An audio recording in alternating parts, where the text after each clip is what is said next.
सबसे पहले तो ये बताइए कि ये जो डेथ सेल वाली बात आपने की है, इसके अलावा जेल में और कौन सी सहूलियात हैं जिनसे महरूम कर दिया गया है खान साहब को, अगर ताज़ा इतलात के मुताबिक आप हमें बता सकें। देखिए, डेथ सेल के हवाले से जो मैंने बात की, अगर मैं उसको थोड़ा सा एलिबरेट कर दूं तो मैंने ये कहा कि जब खान साहब ट्रायल पे थे उस वक्त भी खान साहब को इसी सेल में रखा गया था, अब भी खान साहब को इसी सेल में रखा गया है। जब इद्दत वाला केस चला रहे थे तब भी खान साहब को इसी सेल में रखा गया था, जो कि दहशतगर्दों का और डेथ सेल जिसको हम कहते हैं। ठीक है।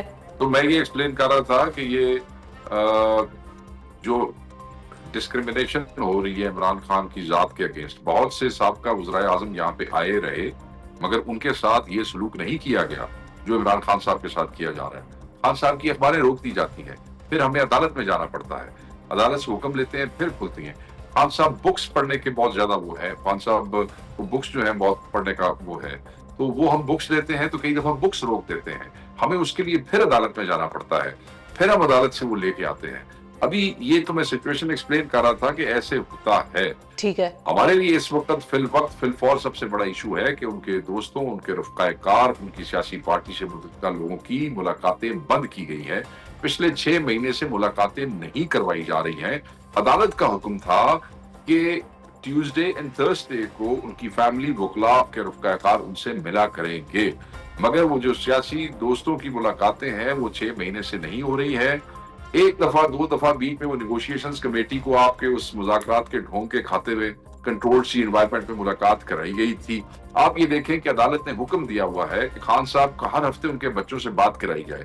पिछले 6 महीने में सिर्फ 4 दफा उनके बच्चों से उनकी बात कराई गई है। उनकी ज़ौजा मोहतरमा जो है उनको भी अलहदा किया गया है, उन्हें भी सॉलिटरी उसमें रखा गया है, उन्हें नहीं मुलाकात खान साहब से करवाते हैं। अभी लास्ट टाइम कराई मगर फिर बीच में 2-3 हफ्ते का जो है वो गैप दे देते हैं। तो शेख साहब अभी अचानक से कुछ हुआ है, क्या हुआ है? क्योंकि पिछले हफ्ते तो अलीमा खान साहिबा ये बता रही थी कि खान साहब बड़े गुस्से में थे, इंडिया पाकिस्तान का उन्होंने मैच देखा और वो कह रहे थे कि पता नहीं हमारी टीम ने क्या तबाही बर्बादी की है और क्रिकेट भी हमारी बर्बाद हो गई, तो he was very upset with it. तो वो तो जाहिर है फिर टीवी शीवी तो उनके पास आ रहा था, तो अब अचानक से कुछ हुआ है? मैं आपको बताता हूँ, देखिए टीवी आ रहा होता है फिर बंद कर देते हैं, फिर हमें अदालत में जाना पड़ता है। मैं बार बार यही कह रहा हूँ कि ये चीजें बंद की जाती हैं, फिर हम अदालत में जाते हैं, फिर ये खोल दी जाती हैं, फिर ये बंद कर दी जाती हैं, तो ये एक तमाशा लगा हुआ जी। ठीक है, मैं ये नहीं कह रहा कि मतलब है कि वो मुसलसल, इस दौरान हमें अदालत में जाना पड़ता है। मुलाकातों के हवाले से हमारे पास कोर्ट ऑर्डर्स हैं मगर वो नहीं उसको फॉलो करते, फिर हम कंटेम्प्ट में जाते हैं, कंटेम्प्ट में जेलर जाके बयान दे देता है, उसके बाद भी आके जो है वो मामला उसी तरीके से वो हो जाता है। तो अब आपको दोबारा भी कंटेम्प्ट में जाना पड़ेगा शेख साहब? अभी भी कोई सिचुएशन ऐसी है? मैं आपको कह रहा हूं कि अभी हम फिर हाई कोर्ट में गए हुए जी, हम फिर हाई कोर्ट में गए हुए हैं। और आप ये देखें कि चीफ मिनिस्टर एक सूबे का आदमी, सुबह जहां हमारी हुकूमत है, उसने कोर्ट से ऑर्डर लिया मुलाकात का, उसमें कोर्ट ने कहा कि हर हफ्ते मुलाकात कर सकते हैं, नहीं करवाई गई, फिर वो कंटेम्प्ट में गए, कंटेम्प्ट में जाने के बाद चीफ मिनिस्टर की भी मुलाकात कराई गई। अब आप हालत देख लेंगे। ठीक है। अच्छा अब शेख साहब थोड़ा सा पिछले हफ्ते के हवाले से बात करते हैं कि गुज़िश्ता हफ्ते हुई थी ऑपोजिशन की कौमी कॉन्फ्रेंस और वो एक बहुत बड़ा इवेंट बन गया था। अब ये तो खैर अल्लाह बेहतर जानता है कि जितनी पाबंदियां कदगने उस पर लगी, उसके बगैर भी वो इतना बड़ा इवेंट बनता या ना बनता, लेकिन बहरहाल कदगनों के बाद वो नहीं वो कदगनों की वजह से ही बना है जी। अगर वो ना कदगने लगाते तो फिर चंद लोग देखते, मगर उनकी कदगनों से, उनकी रुकावटों से, उनके तमाशों से सिर्फ नेशनल नहीं इंटरनेशनल लेवल पे भी मीडिया लोगों को बड़ा तजस्सुस हो गया कि भाई ये कर क्या रहे हैं जिसको इन्होंने रोकना था, इतनी खास कोशिशें की कि रोके, तो ये ऐसा हो क्या रहा है अंदर। तो लोग जो नहीं भी चाहते थे वो भी जाकर घुस गए उसके हॉल के अंदर। तो अब ये बताइए कि उसका इम्पैक्ट क्या है? वो तो एक कौमी कॉन्फ्रेंस थी, वो हो गई। कल मैं कामरान मुर्तजा साहब को सुन रही थी, उनसे ये सवाल हुआ था कि भाई मौलाना साहब उसमें क्यों नहीं थे मौजूद। उन्होंने कहा वो उम्रा करने गए हुए हैं और वो वापस आएंगे तो वो शामिल होंगे मुख्तलिफ मीटिंग्स में, हमारी अपनी पार्टी की भी मीटिंग है इस हवाले से। और फिर के लोग जो थे मौजूद थे, गफूर हैदरी साहब थे, कामरान मुर्तजा साहब थे, इवन जमात इस्लामी जिसने कहा कि मैं शायद इत्तेहाद का हिस्सा न बनूं, उनका बयान आया, मगर इसके बावजूद लियाकत बलोच साहब थे। तो लोग जो है जी लेकिन कामरान मुर्तजा साहब ये भी कह रहे थे कि हमने मुश्तरका एलामिया पे साइन नहीं किया। हाँ, उन्होंने साइन नहीं किया। उन्होंने कहा कि उन्होंने असद कैसर को कोई कंसर्न्स जो है वो कन्वे की थी, जिनका जवाब अभी तक नहीं आया है। वो कंसर्न्स जो है वो मुस्तकबिल के हवाले से है, कोई लोकल सतह की कंसर्न्स है। जो खान साहब की गाइडेंस रिक्वायर्ड है उसमें आपको मैंने अभी सारा बताया कि किस तरीके से मुलाकातें रोकी गई है। इंशाल्लाह ताला वो जैसे ही मुलाकातें बहाल होती हैं खान साहब के साथ बैठ के ये ये एड्रेसेबल किस्म की, ये एड्रेस की जा सकती है कंसर्न्स। ठीक है, तो इंशाल्लाह हमारी पूरी कोशिश है, क्योंकि खान ये चाहते हैं कि सारी अपोजिशन की जमातें हम आवाज होकर इस वस्तायत के खिलाफ लड़ें। ठीक है। मैं तो एक चीज मैं और बता दूं, शायद किसी ने शायद अभी इंप्रेशन देने की कोशिश की, खान साहब की सेहत बड़ी ठीक है। खान साहब कुछ अर्सा जी, वो खबरें आई थी कि वो बेहोश हो गए शायद, और नहीं, चंद दिन पहले जो है वो उनकी फैमिली और वो हमारे वकला मिले। खान साहब was fit, healthy as ever, और रेगुलर चेकअप्स खान साहब के होते हैं।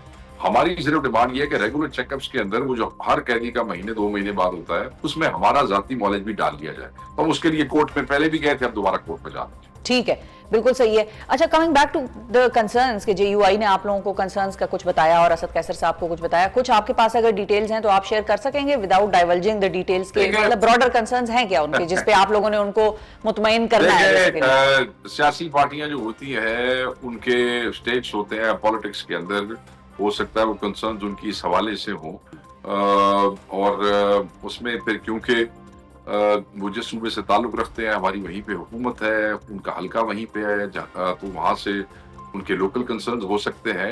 ये नेचुरल चीजें हैं, और इंशाल्लाह वो खान साहब से जैसे मुलाकात होती है उन्हें जवाब मिल जाएगा। हम चाहते हैं कि सब साथ चलें।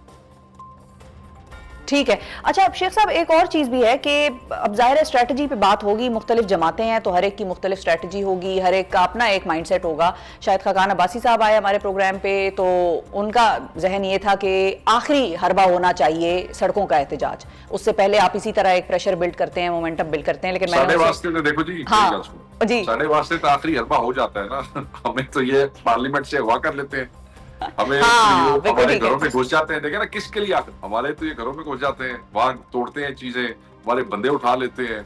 अदालतों में जजेस 26वीं तरमीम के बाद अपॉइंट हो गए हैं, वहां से चीजें सुस्त रवि में चली गई हैं।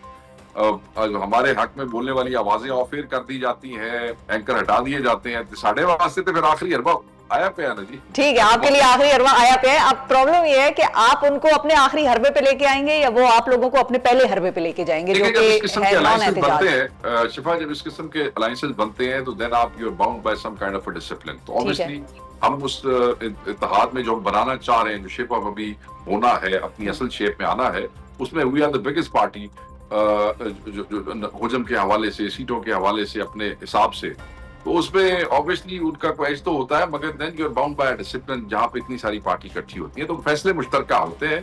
तो इंशाल्लाह ताला उस पर डिस्कशन होगी, खान साहब से हम गाइडेंस लेते रहेंगे, और इस इत्तेहाद को हमारी कोशिश है कि हम इसको कामयाब बनाएंगे। ठीक है। अच्छा, और आफ्टर रमजान उसके हवाले से पीटीआई की अपनी थिंकिंग क्या है? आफ्टर रमजान कुछ एहतजाजी, कुछ मुल्कीर एहतजाज होना चाहिए जी, जो आईनी हक है, पुरअमन होना चाहिए, मुल्कीर होना चाहिए, इम्पैक्टफुल होना चाहिए।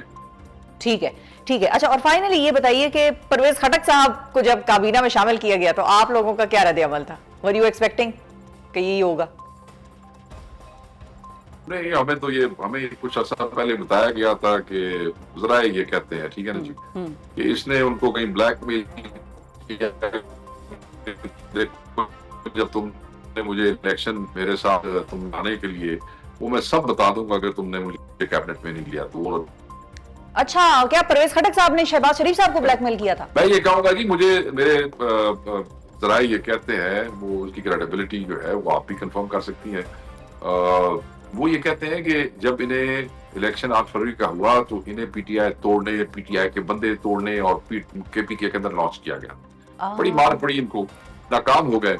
मगर पीटीआई को नाकाम करने के लिए इन्होंने जो है वो पीडीएम की केयर टेकर गवर्नमेंट के साथ मिलकर बहुत अजीबो गरीब हरकतें की, बताने के काबिल नहीं है किस तरीके से जीतना चाहते थे। तो अब जब ये हार गए, अपने घर का हल्का भी नहीं जीत सके, तो इनको डिच कर दिया गया, डंप कर दिया गया। तो वो फिर इन्होंने, मैंने सुना कि मैं कहा भी कि मैंने तुसी बनाया ना मशीद, तो मैं सारियां गल्लां दस दिया तुसी मेरे नाल रल के की। ओह अच्छा, तो एक परवेज खटक पूरी हुकूमत पे भारी हो गए हैं। ये तो आपकी बात से मुझे तो इधर ये टक्के मार हुकूमत है, 0 मैंडेट वाली हुकूमत है। इस पे तो दिली पहलवान जो है वो जितने हैं वो सारे साल मुकम्मल हो गए शेख साहब, वो तो कामयाबियां गिना रहे हैं अपनी। बस जी, वो फिर यही कामयाबी है कि चीफ मिनिस्टर था तो अब मोहसिन नकवी के नीचे मशीन लगा हुआ है, और वो भी तरले से, मिन्नतों से, ब्लैकमेल करके। अगर आप हुकूमत की कामयाबियों की बात कर रही हैं तो हुकूमत की कामयाबियों का, पंजाब हुकूमत की अगर आप बात कर रही हैं तो 60 सफों के अंदर वो जो 429 सही। तस्वीरें हैं, 31 और 431 तस्वीरों में टोटल 329 चीफ मिनिस्टर साहबा की है। और उसमें वो मतलब अगर ये परफॉर्मेंस है तो फिर ठीक है। और उसमें हमारे मंसूबे जो है वो दिखाए गए हैं, हमारी चीजें दिखाई गई हैं और कई चीजें रिपीट की गई हैं। उजलत में किया ना, क्योंकि केपी का ईयर बुक आ रही थी तो इन लोगों ने कहा कि भाग के उजलत में तो आपको तो नहीं ना क्रेडिट देना था शेख साहब, आप भी मासूमियत वाली बातें करते हैं, आपको क्रेडिट दे दें। मैं करूंगी, नहीं, मैं अपना आप- क्रेडिट लूंगी, आपको नहीं दूंगी। नहीं, आप क्रेडिट ना दें, मगर आप देखें ना, ये आप मीडिया का दौर है, चीजें कितनी एक्टिव वाइब्रेंट हैं, लोग कितने अवेयर हैं। एक हाँ, चीज जो लोगों ठीक को पता है कि हम करके गए हैं, उसको जब आप अपनी तस्वीर के साथ लगाते हैं तो people make fun of you, हाँ। लोग आपका मजाक उड़ाते हैं। तो इतना तो कोई एडवाइजर बता सकता है, ये सुबकी होगी, बेइज्जती होगी, या ना करो। चलो 60 सफे का सही, मतलब है कि 10 15 20 सफे कटा लो, वो 30 सफे कटा लो, तस्वीरें काम कर लें। इस तरह तो नहीं ना काम चलता जी।